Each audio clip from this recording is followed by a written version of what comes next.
কিন্তু যতবারই আমি এই জিনিস পাই আমি কি করি, নিজে তো নেই আবার মানুষজনকে ডাক দিয়ে দিই। কিন্তু আজকে দেখে মনটাই খারাপ হয়ে গেল, কারণ আজকে আমি নিজে তো কয়টা নিতে পারতেছি ভালো ভালো, আর বেশিরভাগই সব নষ্ট করে ফেলাইছে। এত দরকারি এত উপকারী জিনিসগুলোর মূল্য যে কেন বিদেশিরা বুঝে না, আমি এইটাই বুঝি না।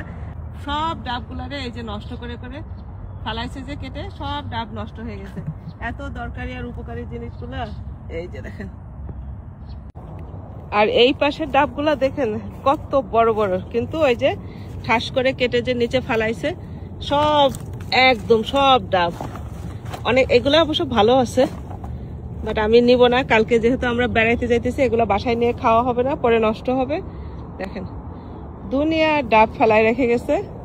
একটু পরে ময়লার গাড়ি আসবে, এসে সব ডাবগুলা নিয়ে যাবে। কি পরিমাণ ডাব ফেলানো, এই দেখেন, এই যে। আর মায়াই লাগে, একটা ডাবের দাম কত বেশি কিনতে। এই যে এগুলোর ভিতরে শুধু ডাব আর ডাব। কতগুলা গাছ যে কেটে ফেলায় রাখছে রাস্তার পাশে। এই যে এইটা আবার পুরাটাই ভালো, ভিতরে আছে ভালো খারাপ মিলায়ে। এই যে দেখেন, এটা আবার সবকটাই ভালো।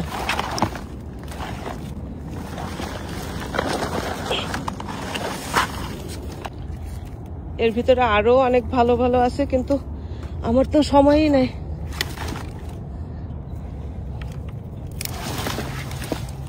ওই যে ওগুলো ভালো, এই যে এইটাও ভালো।